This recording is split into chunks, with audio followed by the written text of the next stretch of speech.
Le journal Étienne Nabédé. Mesdames et messieurs, bonjour. Bienvenue dans ce journal. En voici le sommaire. Une trentaine d'enseignants formateurs des centres de formation technique et professionnelle sont en formation de 10 jours à Niamtougou. C'est une initiative du ministère en charge de l'enseignement technique avec pour objectif d'amener ces enseignants formateurs à s'approprier les bonnes pratiques écologiques. 1200 soldats dans la zone dite des trois frontières pour lutter contre les djihadistes. C'est le président tchadien Idriss Déby qui l'a annoncé hier en marge du sommet du G5 Sahel.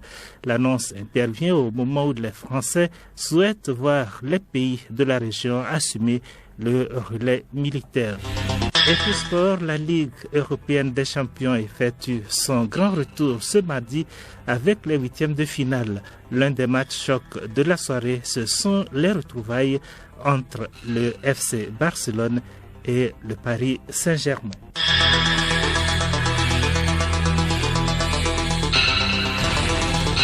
Radiolomé.tg. Mesdames et messieurs, à nouveau, bonjour. Le Haut Conseil pour la mer HCM fait don d'équipements de plongée sous-marine à la gendarmerie maritime. La cérémonie de remise s'est déroulée ce matin à Lomé.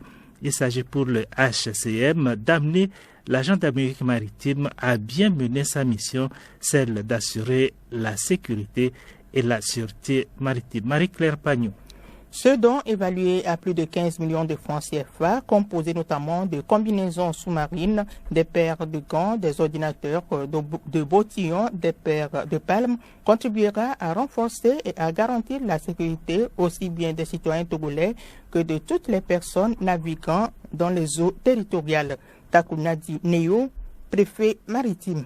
Le Haut Conseil pour la mer aujourd'hui vient d'attribuer à la gendarmerie nationale du matériel de plongée. Par le passé, cette unité n'avait pas de moyens. Et aujourd'hui, c'est chose faite conformément à la vision du président de la République. Je peux vous rassurer que la gendarmerie nationale aujourd'hui est capable, avec ce matériel, de plonger et, pour les investigations, si nécessaire, rechercher des noyés, inspecter tout ce qui est câble sous-marine et d'autres choses. Ceci participe à la protection des personnes et des biens. Monsieur Atoulé Lopatia, chef d'escadron, commandant le groupement de gendarmerie tout en saluant l'initiative, a indiqué que ce don vient renforcer les capacités opérationnelles de la gendarmerie maritime. C'est un grand jour pour moi avec le matériel que nous venons de recevoir. Il y a déjà une idée parce que moi-même j'ai été initié plongeur et je sais combien ce matériel coûte et nous allons prendre soin de ce matériel et exécuter les missions que nos chefs nous ont confiées. Ce geste du Haut Conseil pour la mer est conforme à sa mission d'appui aux administrations de l'action de l'État en mer AEM. Merci à toi Marie-Claire Pagnou. Modernisation du système de santé au Togo. L'ONG Le Coursier d'Hôpital International a présenté ce matin à la presse l'application Dokita AS qui permet un suivi médical à distance des patients pour mieux atteindre tous les malades et leur offrir des soins à domicile ou prendre des rendez-vous avec les soignants. L'ONG a signé un partenariat avec l'Association nationale des infirmiers et infirmières du Togo. C'était donc ce matin au cours d'une conférence de presse. Un séminaire de formation des formateurs des centres d'enseignement technique et professionnel se tient depuis hier et ce jusqu'au 26 février prochain au Centre international de développement agropastoral de Niamtougou. La formation qui a eu pour thème formation en technique moderne de production animale et végétale a été initiée par le ministère en charge de l'enseignement technique en collaboration avec le Fonds national d'apprentissage, de formation et de perfectionnement professionnel. Le séminaire de Niamtougou bénéficie de l'appui financier de la coopération allemande KfW. Atop Kara, Léontine Tediou. Cette rencontre s'inscrit dans le cadre du programme de formation technique et professionnelle et emploi des jeunes et répond à l'exécution de sa seconde composante relative aux mesures d'accompagnement et au renforcement des capacités managériales des formateurs. L'objectif de ce séminaire est d'amener ces enseignants formateurs à s'approprier les bonnes pratiques agroécologiques visant à harmoniser le message à passer dans tous les centres de formation professionnelle pour améliorer la qualité de formation des jeunes apprenants. Sur quoi porteront les échanges au cours des 10 jours? Monsieur Patrick Bayamna, formateur au Centre international de Baga, répond. Par rapport à la présente formation, nous avons 2 types de modules.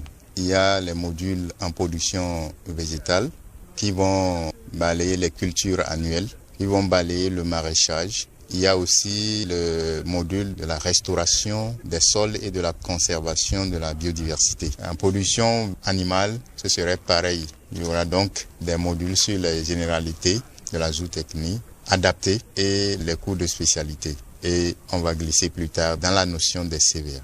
Nous allons discuter avec les formateurs pour voir en situation de référence comment ils le font et voir par rapport à l'innovation que nous apportons, comment est-ce que ça peut être moulu pour que les jeunes puissent s'approprier ces modules. À l'ouverture des travaux, le coordonnateur national en charge du programme de formation technique et professionnelle et emploi des jeunes, Fongbemi Doji Rodrigue, a indiqué que l'un des secteurs d'avenir pour le Togo est le secteur agricole. C'est pourquoi il convient de développer des chaînes de valeur ajoutée autour de ce secteur pourvoyeur afin de booster son essor économique. Léontine Teteho, Arok Mawe, agence togolaise de presse Kara pour Radio Lomé. Et ce communiqué de la HAC pour poursuivre, le président de la Haute Autorité de l'Audiovisuel et de la Communication HAC porte à la connaissance du public que l'appel à candidature en vue de l'autorisation d'installation et d'exploitation des sociétés d'édition de programmes de télévision par satellite, privés, commercial ou confessionnel est modifié comme suit. 1. La suppression sur la fiche technique de la liaison par Internet qui devait se faire par le fournisseur d'accès Internet FAI et l'annexe 3 du DAO relatif à son engagement de la prorogation de la date limite du dépôt au siège de la HAC des soumissions désormais fixées au 11 mars 2021 à 9h au lieu du 4 mars 2021 à 9h. La situation du Covid-19 au Togo, chiffre mis à jour hier 15 février à 20h37. 8 des 482 personnes testées hier sont positives. Elle porte le nombre total de cas positifs à 5882.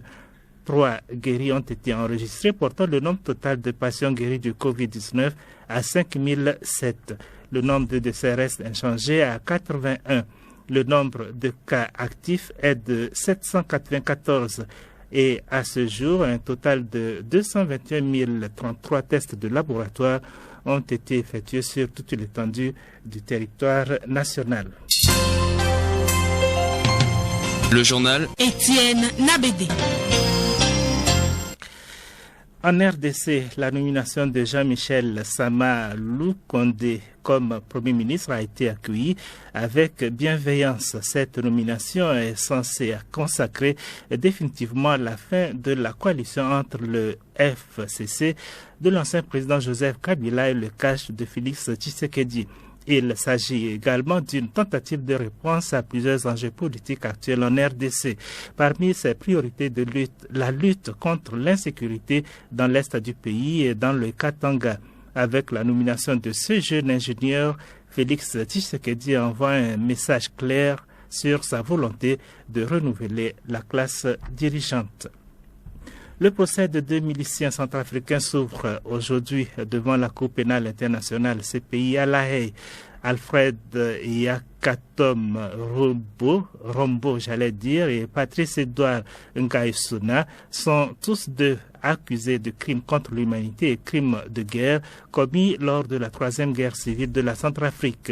Selon les charges, Patrice Edouard Ngaïsouna aurait donc fourni les financements, préparé les attaques, procuré les munitions et donné des ordres. Selon toujours l'accusation, Alfred Yikatom aurait pris la tête de 3000 hommes, dont 200 ex-soldats et officiers des forces armées centrafricaines.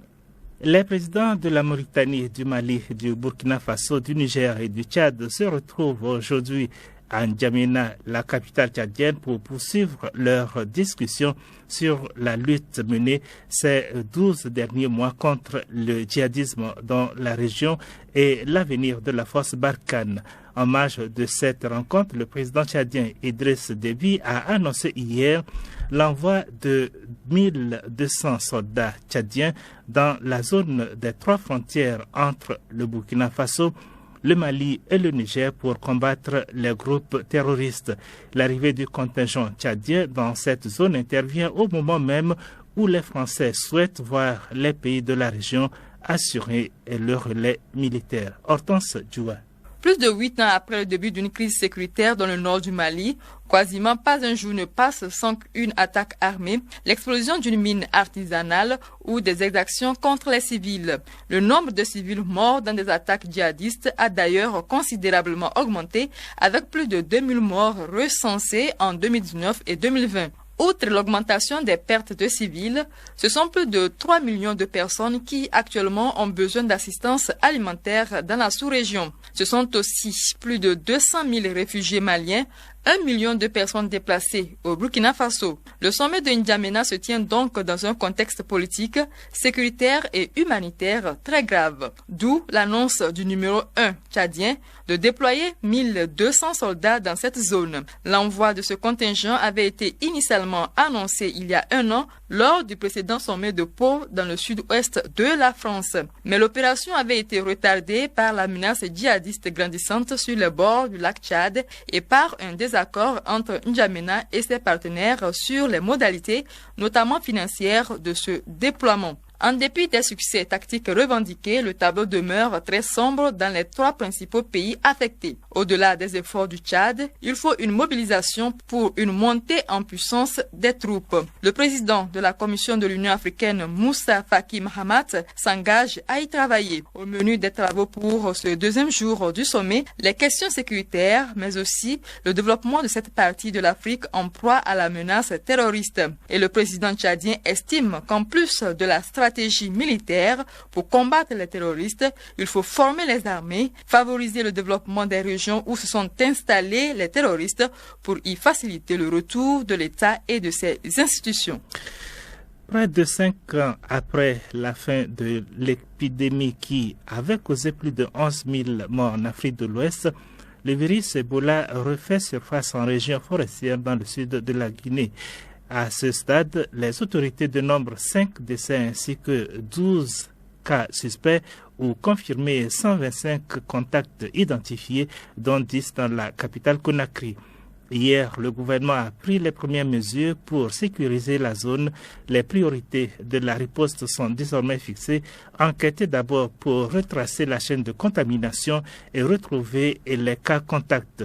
Il s'agit aussi de vacciner. L'OMS procède actuellement à la commande de nouvelles doses de vaccins. La Somalie et les Nations Unies ont lancé hier le plan d'intervention humanitaire pour la Somalie 2021 et appelé à réunir 1,9 milliards de dollars américains pour porter assistance aux quelques 4 millions de personnes qui auront un besoin vital d'aide humanitaire dans le pays. Le coordonnateur humanitaire de la Somalie a souligné que le pays avait été frappé par de multiples crises, dont des chocs climatiques imprévisibles, des conflits prolongés, des épidémies et une invasion massive de criquets pèlerins. Selon l'ONU, la situation humanitaire en Somalie s'est aggravée en 2020 sous l'effet notamment de la triple menace des inondations, du Covid-19 et des criquets pèlerins.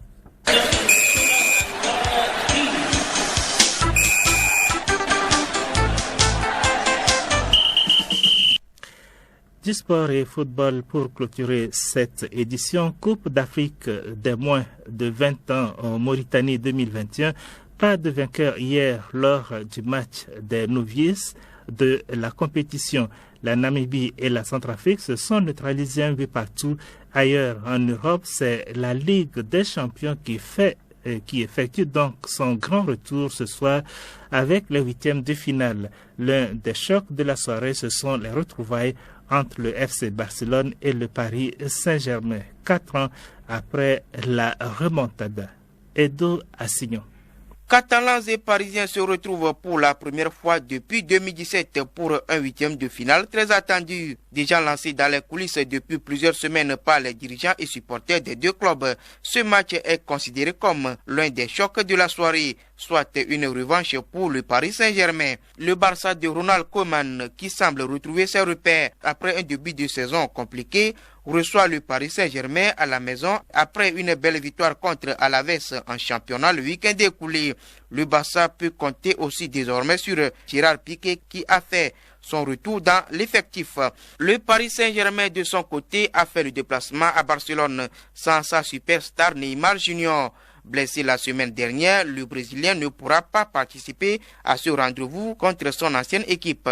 Si Mauricio Pochettino ne pourra pas non plus compter sur Angel Di Maria, Marco Verratti, lui, est de retour dans l'effectif parisien après avoir raté les derniers matchs pour cause de blessures. En conférence de presse d'avant-match, l'entraîneur argentin a avoué se méfier du Barça, mais n'a pas peur du spectre de la remontada. On ne peut pas effacer le passé, mais il faut construire le futur, a déclaré Mauricio Pochettino. L'autre rencontre de la soirée oppose les Allemands de Leipzig aux Anglais de Liverpool. Ce sera une première rencontre européenne entre les deux formations. La seule précédente apparition de Leipzig en phase à élimination directe remonte à la saison dernière avec une demi-finale à la clé. Même si les hommes de Jürgen Klopp sont en perte de vitesse en championnat, ils tenteront de passer le cap de Leipzig. Les deux rencontres Liverpool, Leipzig, Barcelone, Paris Saint-Germain, c'est à 20h temps universel. Sur le continent africain, c'est la Coupe d'Afrique des Nations des moins de 20 ans qui bat son plein en Mauritanie. Hier lundi, pas de vainqueur dans le match des novices. Pour leur première participation à la CAN des moins de 20 ans, la Centrafrique et la Namibie se sont neutralisés un partout dans le groupe B. Dans la même poule, le Burkina Faso et la Tanzanie ont fait jeu égal, 0 but partout.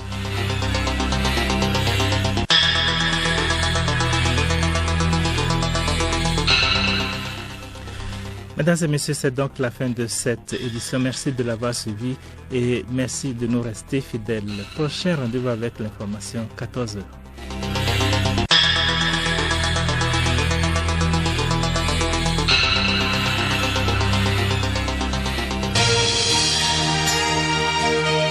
Radio Lomé, boîte postale 434, email radiolomé@radiolomé.tg. radiolomé.tg